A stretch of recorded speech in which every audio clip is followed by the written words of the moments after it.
Saya sudah melewati fase mulai dari pemilihan gubernur 2018, pemilu 2019, pilkada 2020, termasuk mengawali pemilu kemarin ini. Kasus pelecehan seksual itu luar biasa.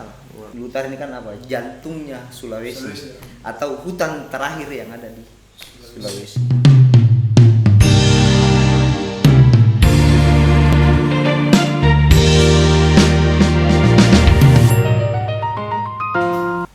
Sama saja kursinya ini, kenapa dibeda-bedakan?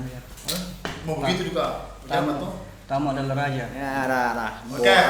Assalamualaikum warahmatullahi wabarakatuh. Kembali lagi bersama kami di acara podcast kan MM Studio. Tidak terasa ini sudah episode 4 ya? 4 ya? Yang 4. Jadi di samping saya ini ada inspirator pemuda juga ya. Sesudah tamu kita kemarin. Bagaimana Kandaku? Kabar ini sehat-sehat jadi Alhamdulillah, puji Tuhan sehat. Direktur ya? Iya. Ya, direktur dari lembaga PGO Institut Pajung. ya, coba jelaskan. Kau yang tahu. Beliau ini, Kak Umar ini atau Ibrahim bisa, Umar. Kak Ibrahim Umar ini, sorry. Nah, bisa dipanggil dia Kak Bora. Dia salah satu manajer, direktur NGO Pajung Institut. Itu bisa sedikit dijelaskan Pajung Institut itu seperti apa? Ya, sebenarnya kalau yang terdaftar di Kemenkumham itu namanya Perkumpulan Pajung Lestari Indonesia. Pajung Lestari. Nah, Oke. kita singkat Pajung Institut. Kenapa kita ambil nama Pajung? Dulu waktu lembaga ini awal-awal dibicarakan oleh teman-teman, kita selalu berusaha mencari nama yang pertama lokal, kemudian yang kedua itu dia penuh dengan filosofis kira-kira begitu. Nah, Pajung kan kita tahu Pajung itu artinya kan payung. Ya, Payung. salah satu mungkin dasarnya itu. Pajung itu kan sangat identik dengan memayungi, melindungi, kira-kira itu mengayomi. Nah, kira-kira itu motivasinya. Iya. Oke. Menurut informasi, Kanda ini mantan komisioner Bawaslu ya? Dan sekarang menjabat sebagai direktur NGO Pajung Institut. Siap. Apa yang menginspirasi Ki untuk terlibat dalam dunia pengawasan pemilu dan aktivis sosial? Kan saya jadi penyelenggara itu kan sejak 2017.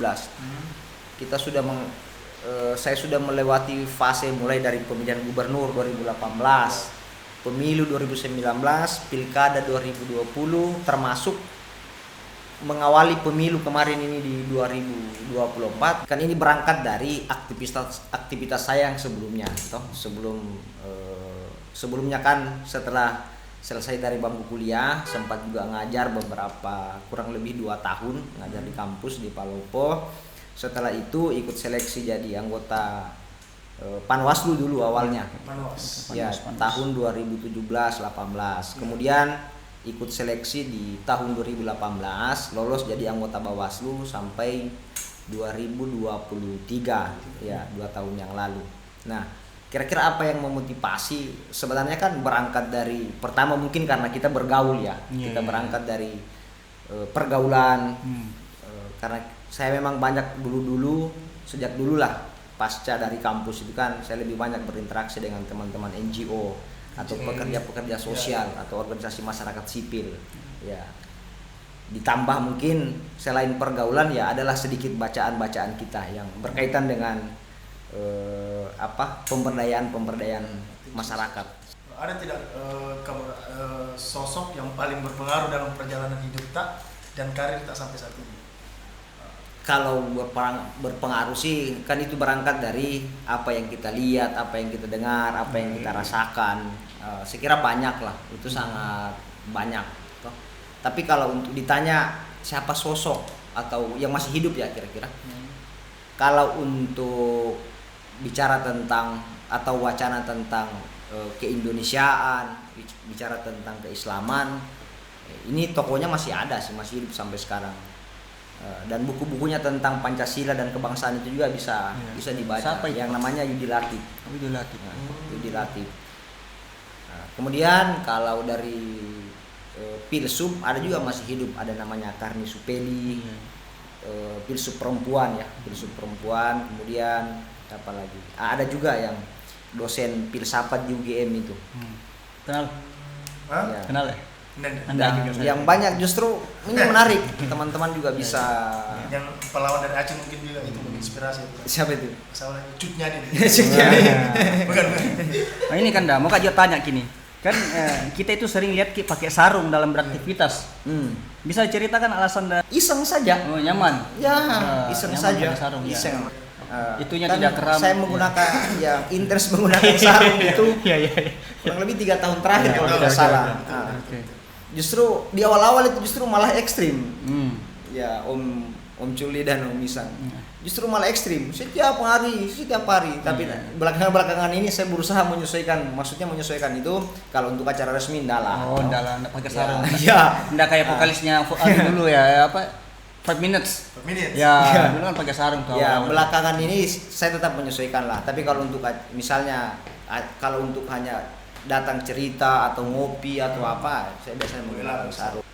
Ada tidak filosofi khusus dari penggunaan sarung ini gitu? Yang menarik bahwa dari beberapa referensi sih yang kita baca, sarung ini kan menarik. Menariknya itu sarung jadi apa ya? Jadi pakaian yang sederhana sekaligus mewah. Iya, jadi Berwibawa. dia sederhana dalam kondisi tertentu, tapi dia mewah dalam kondisi tertentu juga. Yang contoh misalnya, saya kira hampir semua kita kan ini identik dengan budaya ya, adat. Hampir di Nusantara ini mungkin bisa diperhatikan, terutama misalnya kita di wilayah Jasira Sulawesi, atau termasuk saya lihat Bali itu sangat identik dengan sarung. Kita di Tanah Luwu ini kan sangat identik dengan sarung. Untuk acara-acara adat budaya itu, termasuk misalnya acara nikahan apa segala macam, orang akan kelihatan mewah dan berwibawa itu pada saat menggunakan sarung. Ya, Jadi ke kafe juga pakai sarung juga, nongkrong kemana? Alhamdulillah. Penonton MM Studio bisa dicoba. Bisa dicoba. Iya. Ya. Nyaman sekali Untuk kenyamanan, pakai sarung. Untuk kenyamanan. Lebih karena nyaman betul. Tapi biasa mengundang reaksi sama teman-teman gitu. Iya, biasa. awal. Mungkin untuk belakangan ini mungkin sudah dianggap biasa mungkin karena saya sudah kurang lebih 3 tahun ya. Kan Awal-awal ya. Ya, kenapa dipakai sarung? Iya. Pada saya biasa saja. biasa kan habis disunat orang pakai Iya. sarung. Ya. Namanya kan perubahan fashion, betul. mungkin lebih ke situ. Selama menjadi komisioner di Bawaslu Utara ini bagaimana? Alhamdulillah. Termasuk juga salah satu hal yang mendasari kenapa Pajung Institute ini dibangun, didirikan itu karena karena latar belakang saya pernah jadi penyelenggara pemilu, sehingga itu yang mendorong. Sebagian juga kan teman-teman itu kan beberapa itu memang mantan penyelenggara, jadi itu yang kita kolaborasi sehingga Pajung itu bisa reuni juga lewat situ ya. Ya. Tapi kan apa tantangan terbesar tak dalam mengawasi jalannya pemilu di Utara pas kemarin jadi ini Ki? Ya, waktu di Bawaslu ya. Waktu saya di Panwas dengan di Bawaslu. Tantangan yang paling pertama itu kan kesadaran bersama ya, kesadaran kita semua masyarakat bahwa karena misalnya cenderung walaupun ini mungkin bisa dibuktikan secara penelitian, secara ilmiah, apakah misalnya orang datang memilih ke TPS itu karena hati nurani atau karena paksaan ataukah karena uang. Ya. Itu kan tantangan. Dua, ya misalnya juga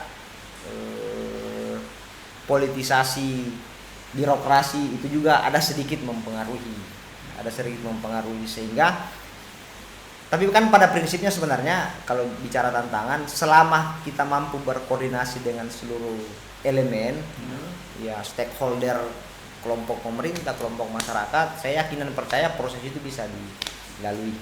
Saya kira begitu Om Culi. Sedikit Pak. Selama menjadi komisioner kemarin, pernah tidak ada tekanan atau ancaman saat menjalankan tugas sebagai pengawas pemilu?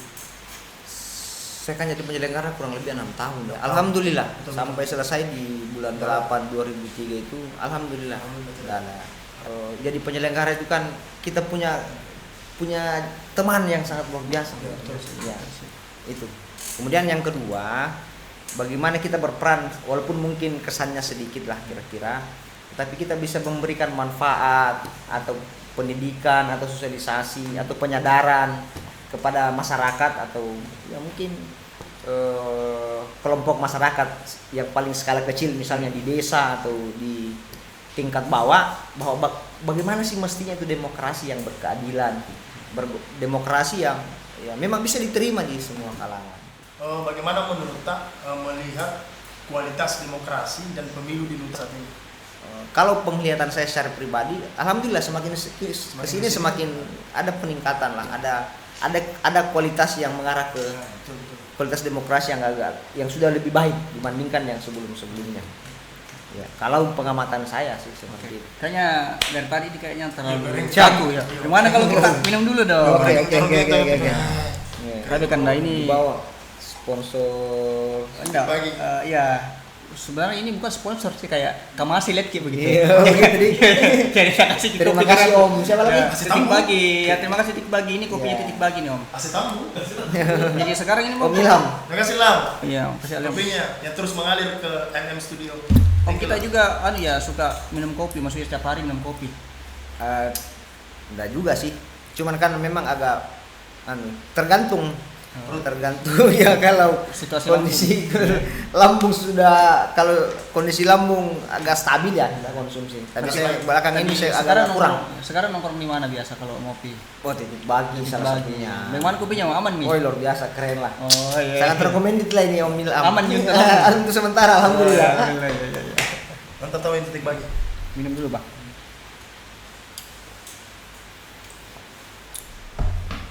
Oke, next. Nah, tapi Kandaku, ini kan kita kan di situ sebagai ini ya, direktur ya. Siap. Nah, bagaimana ini cara Tak bagi waktu Tak antara kesibukan sama kehidupan pribadi? Iya. Ya. Untuk sekarang ini ya, kalau kesibukan secara personal alhamdulillah tidak ada yang membatasi. Tidak ada ji, karena pertama kan ini namanya lembaga sosial itu kan prinsipnya kan fleksibel saja waktunya. Ya. Apalagi karena ini kan lembaga baru ya, namanya kan lembaga baru itu kan tetap butuh waktu menyesuaikan bagaimana mempersiapkan sumber daya. Nah, ini yang sementara kita pelan-pelan jalani. Garap. Iya.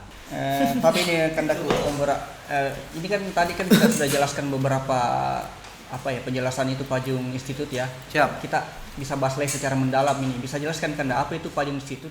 Sampaikan sedikit bagaimana sejarahnya itu Pajung Institut. Jadi yang melatar belakangi berangkat dari karena saya dan beberapa teman-teman itu mantan penyelenggara pemilu, itu satu. Kemudian yang kedua dengan membaca fenomena, bermasyarakat kita lah. Kemudian yang ketiga, dan bisa ditelusuri sama Om Culi dan Om Isam bahwa di utara ini memang praktis untuk lembaga penggiat ya, lembaga kan istilahnya kita ini kan lembaga pemberdayaan, kemudian NGO atau organisasi masyarakat sipil. Seingat saya, setahu saya praktis sudah tidak ada lagi yang aktif.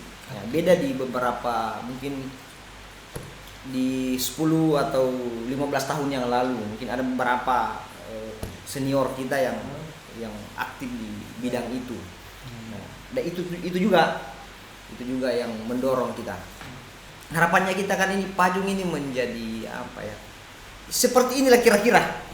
Yang motivasinya teman-teman mendirikan ini kan sebagai edukasi atau pendidikan atau bersosialisasi. Nah, harapannya kita kan juga Pajung ini ke depan bisa menjadi wadah kira-kira pengayom ya. Ya, wadah membincangkan banyak hal. Problem ya. Membincangkan sih namanya itu. Kan slogannya Pajung ini for demokrasi dan human right. Ya, untuk demokrasi dan hak asasi manusia. Karena kita melihat ada beberapa fakta di tengah-tengah masyarakat, termasuk ya selain pengalaman kami jadi penyelenggara, memang kita masih temukan kondisi-kondisi itu. Ada kejadian-kejadian yang menurut kita sebenarnya itu maksudnya harus dibangun kesadaran. Contoh misalnya, orang tidak mesti lagi dong misalnya dia mencoblos itu karena faktor desakan, faktor tekanan. Bukan zamannya lagi atau bukan zamannya tuh begitu. Karena Dipaksa iya. urusan memilih itu kan urusan hak. Ya. Mestinya kan kita datang misalnya ke TPS itu, misalnya kita muslim lah, Ya. dengan ucapan Bismillahirrahmanirrahim, Pak, selesai. Saya pilih engkau. Iya, tanpa embel-embel apapun. Nggak usah digembur-gemburkan Iya, saya ini, saya betul-betul itu. Ya. dengan nurani ya. Nurani. Tapi itu susah juga itu. Ya, ya, Tanda itu kutip kan lah. Nah, ya kan? aktivitas begini kan butuh waktu, butuh proses. Tapi saya optimis tentang itu selama bergerak, semua elemen bergerak, Ya. membangun kesadaran bersama. Kayak Isang kemarin dia diam-diam itu ndak mau kasih tahu orang siapa dia pilih, dia dibilang penjilat. Pas dia kasih tahu orang itu dia bilang musuh gitu. Jadi serba salah juga kita. Salah-salah. Karena kan salah satu prinsipnya itu, prinsipnya itu pemilu atau pemilihan itu kan kerahasiaan. Kerahasiaan. Iya, tidak boleh dong orang tahu siapa yang saya pilih, karena itu menjadi rahasia saya. Dan itu dijaga oleh negara. Ya, dijamin oleh undang-undang. Jamin oleh undang-undang. Bisa. Jadi isu utama apa yang saat ini sedang diperjuangkan oleh Pajung Institute? Kan kalau isu sih sebenarnya hampir semua isu lah. Cuman yang mengawali dulu kan kemarin waktu Pajung Institute di launching di tahun 2023 ya kemarin kalau tidak salah. 2023. 2024. 2024. Itu kita launching sekaligus kita ada dialog demokrasi, kita menghadirkan penyelenggara, ada teman-teman dari KPU dan Bawaslu waktu itu. Kemudian yang kedua, masalah hak asasi manusia, toh termasuk baru-baru ini ya kita terlibat, ada aliansi yang teman-teman dorong di Utara, bagaimana keterlibatan masyarakat sipil untuk mengawasi proses-proses misalnya kalau ada dugaan-dugaan pelecehan seksual misalnya Ya, atau yang berhubungan dengan pendampingan hukum yang itu mereka terkendala dengan proses sampai ke pengadilan, itu itu bisa kita berkolaborasi dan bisa kita dampingi. Udah dapat kasus yang tadi itu yang pelecehan itu. Iya, sudah ingkrah di pengadilan kemarin. Oh, pengadilan. Oh, yang kemarin yang kita. Ya. Oh, iya, oke. Sudah ingkrah di pengadilan. Termasuk itu. Termasuk. Kemudian isu sosial lah, misalnya di awal launching juga kemarin kita alhamdulillah walaupun kita ini sebagai mediatornya saja kita menggalang dukungan atau donasi untuk korban banjir di Desa Lembang-Lembang waktu itu.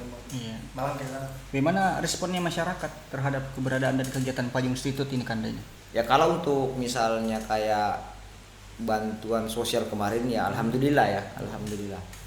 Nah, termasuk misalnya yang pendampingan untuk kasus pelecehan seksual itu luar biasa. Respon masyarakat. Mudah-mudahan ke depan itu bisa lebih Ya. ini. Karena kan harapan kita kan masyarakat itu bisa lebih aktif. Ya. Jangan melihat proses hukum itu sesuatu yang bagaimana sekali. Tidak juga.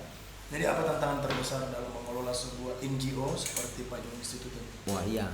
Karena pertama kami ini kan tidak punya privilege yang berlebihan itu Iya, satu. Sponsor juga. Iya. Saya juga tidak ada. Tantangannya itu pasti karena kan namanya Ya. organisasi kemasyarakatan seperti ini itu selalu berangkat dari gerakan kerelawanan. Iya. Namanya Volunteer, gerakan ya. sosial seperti ini kan besar tantangannya. Tapi itu sudah menjadi konsekuensi sih. Itu tantangan terbesar paling utama. Pertama, kemudian yang kedua, apalagi kan kita tahu lah. Itu juga kan kadang-kadang menjadi dilema kira-kira begitu ya. Dilema, ya.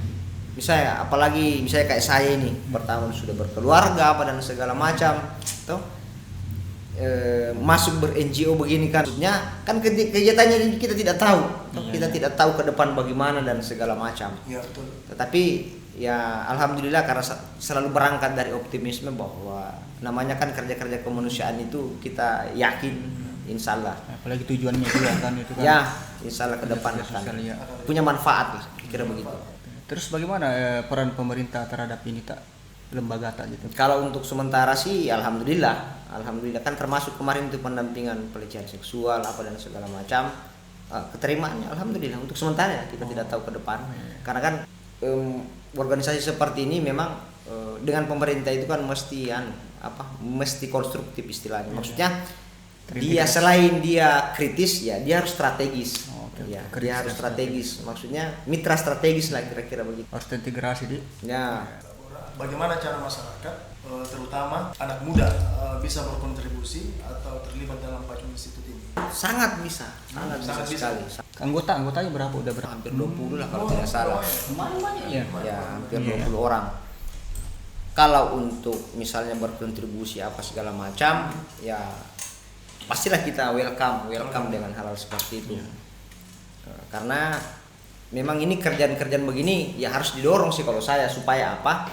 Ada bisa dibilang alternatif kegiatan atau kegiatan perantara untuk terutama misalnya adik-adik yang sudah selesai sarjana misalnya, untuk supaya tidak cepat, tanda kutip ya, supaya tidak cepat terkooptasi dengan hal-hal yang sifatnya pragmatis.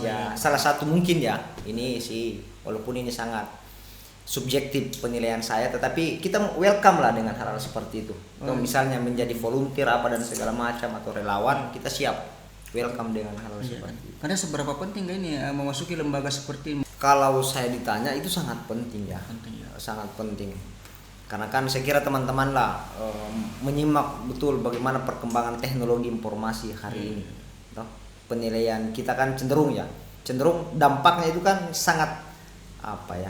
Orang cenderung sangat individualistik. Iya. Bisa teman-teman rasakan itu dampaknya. Apatis. Ya mungkin bisa saja mengarah ke sana, mengarah ke sana. Nah, sedangkan kalau kita mendorong gerakan-gerakan masyarakat sipil atau NGO seperti ini kan, yang kita mau bangun itu apa ya? Gerakan saling peduli antara sesama. Bolehlah kita minum sedikit dulu. Oke. Begitu deh. Alhamdulillah. Tadi itu sebagai perantara kita bilang kan merek kopi Pak, perantara ini. Oh begitu nih. Ada fotonya perantara ini. Oh iya. Tadi Bukan Pak ya. Titik bagi lah. Titik bagi sebagai yang titik terbaik. bagi ya. Bagaimana ini menurut Tak ini sekarang ini peran pemuda dalam menjaga demokrasi dan keterlibatannya dalam isu-isu sosial? Wah ini menarik Ya. sebenarnya, sangat menarik. Nah, tapi sebelum itu sambung yang saya sampaikan tadi terkait dengan dampak dari perkembangan teknologi informasi ya dewasa ini, karena teknologi informasi ini kan seperti pisau bermata dua, ya. Seperti pisau bermata dua. Kalau niatnya untuk disalahgunakan, sangat besar potensinya untuk disalahgunakan. Tetapi kalau niatnya untuk kebaikan, ya luar biasa juga dampaknya. Ya, betul. Ya, kan ada istilah itu, tidak viral, tidak sukses apa kalau tidak salah. Nah, bagaimana pemuda? Justru ini yang paling penting tantangannya. Justru di umur-umur pemuda itulah yang harus dibangun itu kepekaan sosial. Ya. Itu kesadaran saling membantu. Nah, kita lihat kan hari ini. Coba misalnya lihat kalau teman-teman jalan-jalan ke, ya mungkin ada beberapa daerah yang masih menjaga nilai-nilai kultural itu, tetapi itu sudah sangat jarang. Misalnya gerakan kegotong royongan kalau ada kegiatan. Nah, ini kan sudah mengalami kemunduran. Nah, salah satu motivasi kita kan itu terus harus didorong. Bahwa ada aktivitas pribadi tapi kalau untuk urusan publik, urusan masyarakat ya kita harus terlibat. Sekecil apapun perannya. Kepekaannya ya. Begitu. Jadi bagaimana harapan Tak melihat masa depan Utara dalam konteks demokrasi dan pembangunan? Ya harapannya, dan mungkin hampir semua masyarakat lah di Utara ke depan itu Utara bisa lebih baik lah. Itu satu. Kemudian yang kedua, misalnya di warung-warung kopi jadi bahan cerita. Kadang-kadang kita tidak mempedulikan apa itu tentang potensi kerusakan lingkungan yang ada di utara ini.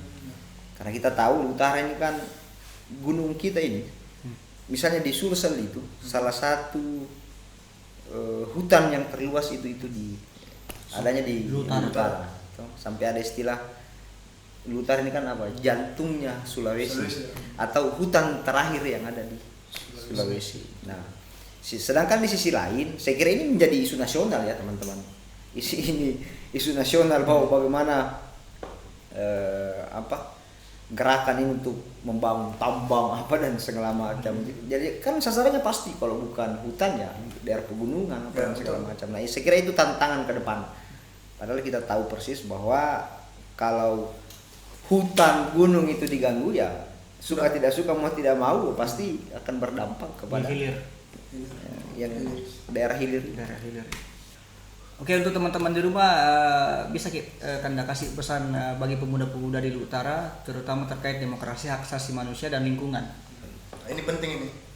Sekecil apapun itu ikut berpartisipasi di tingkat desa kalau ada kegiatan, termasuk ya harus dibangun itu pemuda bergotong royong misalnya. Kan selama ini kita lihat yang ikut-ikut yang sering-sering bergotong royong itu kodong ya orang-orang tua saja. Tapi coba kan keren itu kalau bikinan tagar atau slogan pemuda bergotong royong, kan keren. Nah kalau untuk bicara demokrasi karena ini juga kan tantangan ya, misalnya jadi kan demokrasi itu bicara tentang partisipasi, bagaimana peran-peran pemuda di tengah-tengah masyarakat apapun itu. Masyarakat jangan apatis dong, harus ikut berpartisipasi. Yang berangkat dari yang kecil-kecil, misalnya ada acara keluarga, hadirlah di situ. Kebetulan tadi kan saya pergi di Batu Alang melihat uji coba ini kan, uji coba makan gratis. Saya lihat itu ada quotes-nya dari Pak Pupus di situ di kepala desanya. Gotong royong, semua akan tertolong. Iya. Semua akan tertolong. Pokoknya Pak Pupus ini keren sekali ya. Ini Pak Desa paling itu keren. Pak Desa yang ada di utara ya. Pak Desa. Pak Pupus ini ya. Batu Alang. Gotong royong, semua akan tertolong. Saking uniknya Pak Desa itu ya. Di kantor dia ada. Iya Pak. Ayo dong. Bagaimana Kak Ibrahim? Bagaimana pendapat Kak tentang media digital seperti podcast ini dalam menyebarkan informasi dan edukasi sosial? Sangat luar biasa. Saya luar biasa. orang yang paling respect dengan hal-hal yang seperti ini. Sangat luar biasa. Saya kira ini sama dengan Pajung Institute. Cuman itu tadi, ini tantangan pasti teman-teman kan pasti punya tantangan ke depan. Namanya kan ada quotes itu ya. Beda itu kalau kami ini bukan pewaris tapi perintis. Teman-teman Om Culi, Om Cang ini kan perintis. Pasti besar juga tantangannya ke depan. Tidak tahu apa motonya nih Mem Studio. Apa itu? Betul royong. Harus dibangun. Ya harus dibangun bahwa apalagi kan kita ini di daerah yang seperti ini kan masih dianggap sesuatu yang ini masih jarang lah, beda kalau di kota-kota besar. Dan saya kira ini luar biasa. Oke, terakhir, apa pesan khusus tak untuk podcast ini dan para penonton? Ya kalau tidak bisa berbuat baik, Nanti menyusahkan. ya kalau kita tidak bisa berbuat baik, minimal kita tidak melakukan keburukan. Itu hampir sama konsep Makanya. Presiden Prabowo. Makanya. Oke, Terakhir sekali ini kan tadi itu terakhir palsu ya. Kalau bisa definisikan hidup tak dalam satu kata atau satu kalimat apa itu? Harusnya itu tadi Sederhana apa? Kayak sarung. Iya. Oh, ya. bisa menurut Kira-kira itu Kapang. Ya. Belajar untuk sederhana. Iya. Ya. Hiduplah Dan biasa-biasa saja. closing. Pantun tulisan, pantun Jangan pindah dulu. Lalu berikan lele. Ya teman-teman di rumah, tidak terasa episode 4 sudah berakhir. Sesi tanya jawabnya bersama Ibrahim Umar Siap. yang atau biasa disapa akrabnya Kak Bora ya. Seperti biasa sebelum kita akhiri kita dengar dulu pantun dari Ishak. Ubur-ubur ikan lele. Terima kasih banyak Le untuk penontonnya podcast MM Studio. Dan terima kasih juga untuk sponsor yang sering Kasih kopi kasih gratis. kopi, Ya. mengalirkan kopi ke MM Studio. Terima kasih Titik Bagi. Dan jangan lupa juga dukung Ki terus podcastnya MMS Studio Podcast kan supaya podcast ini terus berlanjut dan mengundang tamu-tamu menarik lainnya. Barusan. Oke. Makasih. Makasih kan Daki. Sudah waktu kita ini kan Daki. Iya. Sukses selalu. Sukses. Aman ya?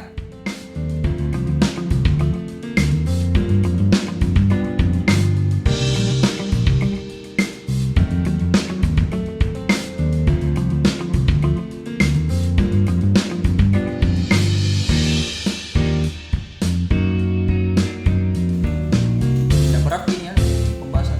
Iya.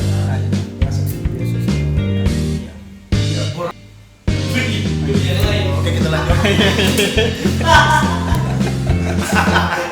Kayaknya harus relax ya. Jangan terlalu terpaku sama pertanyaan. Kaku kan?